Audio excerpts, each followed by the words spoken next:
हम आज समाजीकरण के प्रकार को पढ़ेंगे। पिछले वीडियो में हमने समाजीकरण के अर्थ को और समाजीकरण के तत्व को, समाजीकरण की विशेषताओं को हमने पढ़ा है और इसमें हम समाजीकरण के प्रकार को पढ़ेंगे, जिसमें पहला है प्राथमिक समाजीकरण। और प्राथमिक समाजीकरण का क्वेश्चन है, बाल्यावस्था पर ध्यान केंद्रित करने के साथ एक वयस्क सामाजिक प्राणी बनने में निहित प्रक्रिया क्या कहलाती है। मतलब ये बोल रहा है कि एक वयस्क हमें सामाजिक प्राणी, एक वयस्क मनुष्य बनने में हमारी कौन सी भूमिका निभाती है, कौन सी समाजीकरण महत्वपूर्ण भूमिका निभाती है, जिसमें ए प्राथमिक समाजीकरण, बी द्वितीय समाजीकरण, सी पुनः समाजीकरण, डी प्रत्याशित समाजीकरण, जिसका आंसर होगा प्राथमिक समाजीकरण। प्राथमिक समाजीकरण किसको कहते हैं? तो ये है प्राथमिक समाजीकरण घर में होता है, जो व्यक्ति के मूल्य एवं जीवन पर समान परिप्रेक्ष्य निर्धारित करता है। जो कि प्राथमिक समाजीकरण हमारे घर में होता है, मतलब कि हमारे परिवार के सदस्यों द्वारा होता है, हमारे माता पिता द्वारा होता है। जैसे बच्चा जो सबसे छोटा रहता है तो सबसे पहले व्यवहार करने के तरीके अपने किससे सीखता है? वो डायरेक्ट स्कूल तो नहीं जाता है, वो अपने पहले माता पिता, घर के सदस्यों के द्वारा ही तो व्यवहार करने के तरीकों को सीखता है। ये हुआ प्राथमिक समाजीकरण। अब हम पढ़ेंगे द्वितीय समाजीकरण। द्वितीय समाजीकरण, इसमें क्वेश्चन है, वे अधिक सामान्य प्रक्रियाएं जिनके द्वारा सांस्कृतिक, वयस्क समूह और संचार आदि के माध्यम से संचरित होती है, क्या कहलाती है। मतलब ये बोल रहा है कि जो हमारे जो वयस्क होते हैं वह अपने समूह मतलब दोस्तों और संचार के माध्यम से जो हमारी समाजीकरण होता है वो क्या कहलाता है। तो ए प्राथमिक समाजीकरण, बी द्वितीय समाजीकरण, सी पुनः समाजीकरण और डी विसमाजीकरण। तो इसका आंसर होगा द्वितीय समाजीकरण। द्वितीय समाजीकरण किसको कहते हैं? द्वितीय समाजीकरण की प्रक्रिया स्कूल एवं समूह द्वारा होता है, जो व्यक्ति की मूल्यों एवं जीवन के समान दिशाओं को निर्धारित करता है। जैसे प्राथमिक समाजीकरण जो होता है बच्चों का, वो घर में होता है, घर के सदस्यों द्वारा होता है। लेकिन जैसे ही बच्चा थोड़ा बड़ा होता है तो उसका समाजीकरण किसके द्वारा होता है? वह स्कूल जाता है और वहाँ पे अपने दोस्तों के साथ मिलता है, तो वहाँ उसका व्यवहार करने के तरीकों, कुछ सांस्कृतिक नए नियमों को वो सीखता है, जिससे कि वो धीरे धीरे व्यवहार करने लगता है, जो कि यह द्वितीय समाजीकरण कहलाता है। और द्वितीय समाजीकरण जो होता है बच्चा का, उसमें सबसे ज़्यादा होता है वो उसको स्कूल और दोस्तों द्वारा ही वह सीखता है। इसमें अगला है पुनः समाजीकरण। पुनः समाजीकरण में क्वेश्चन है, किसी पूर्व अपराधी द्वारा समाजीकरण मानकों का अनुपालन किसका उदाहरण है। इसका ऑप्शन है ए समाजीकरण, बी पुनः समाजीकरण, सी विसमाजीकरण, डी असमाजीकरण। तो इसका आंसर होगा पुनः समाजीकरण। पुनः समाजीकरण किसको कहते हैं?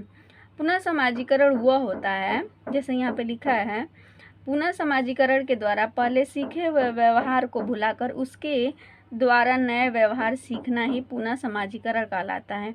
मतलब कि जो भी हमारे पास ज्ञान है उसको भुला के, या जो भी हम कुछ पहले से ग्रहण किए हैं उसको भुला के हम कुछ नए व्यवहार को सीखते हैं, यह पुनः समाजीकरण होता है। जैसे कि उदाहरण है अपराधियों द्वारा सभ्य पुरुष बनना। जैसे कोई अपराधी है तो उसको कुछ ऐसे चीज़ें से वो समाजीकरण करता है, जैसे कि जब अपराधी होता है तो उसको महसूस होता है कि हाँ मैंने कुछ गलत किया है, वो उसको अब अच्छा बनना रहता है, तो वो क्या करता है, अब एक सभ्य पुरुष बनता है। तो वो इसमें क्या किया, वो अपने पूर्व जो भी उसके पास पहले का ज्ञान था उसको भुलाकर नए ज्ञान को सीखता है, तो उसका समाजीकरण होता है। तो उसे हम पुनः समाजीकरण कहते हैं। अब इसमें नेक्स्ट है, चौथा है प्रत्याशित समाजीकरण। प्रत्याशित समाजीकरण किसको कहते हैं? जब भारतीय दंपति मतलब क्या हो जाएगा हमारा?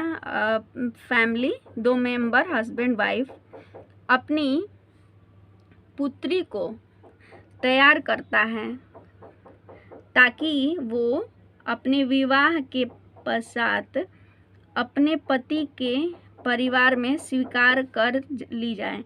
यह क्या कहलाता है? इसका ऑप्शन है समाजीकरण, बी पुनः समाजीकरण, सी प्रत्याशित समाजीकरण, डी वयस्क समाजीकरण। तो इसका आंसर होगा प्रत्याशित समाजीकरण। अब प्रत्याशित समाजीकरण किसको कहते हैं? तो लिखा है जब भविष्य की भूमिकाओं के लिए व्यक्ति वर्तमान में ही तैयारी करता है, उसे प्रत्याशित समाजीकरण कहते हैं। जैसे कि इसमें बताया गया है कि एक दंपति अपनी पुत्री को तैयार करता है मतलब क्या? उसको सिखाता है क्या गलत है क्या सही है, अपनी पुत्री को सिखाता है क्या गलत है क्या सही है। तो मतलब जब एक लड़की का शादी होता है तो उसके माता पिता उसको सिखाते हैं कि ससुराल में कैसे तुमको रहना चाहिए, कैसे व्यवहार करना चाहिए, जो कि भविष्य में वो काम करेगा। लेकिन उसको क्या करते हैं हम? उसको वर्तमान में ही उसको हम शिक्षा देते हैं, उसको सिखाते हैं कि कैसे तुमको व्यवहार करना है जाके भविष्य में। तो उसे हम प्रत्याशित समाजीकरण कहेंगे। जैसे कि तैयारी करने वाले जो बच्चे होते हैं वो उनको भविष्य में कुछ बनना रहता है, तो वो क्या करते हैं? वर्तमान में पढ़ाई लिखाई करते हैं, तो उसे क्या कहेंगे हम? प्रत्याशित समाजीकरण कहेंगे। ठीक है। अगला है राजनीतिक समाजीकरण। जैसे क्वेश्चन है अपने देश की राजनीतिक सांस्कृतिक को सीखना क्या कहलाता है? तो पहला है सामाजिक समाजीकरण, बी आर्थिक समाजीकरण, सी सांस्कृतिक समाजीकरण, डी राजनीतिक समाजीकरण। तो इसका होगा राजनीतिक समाजीकरण।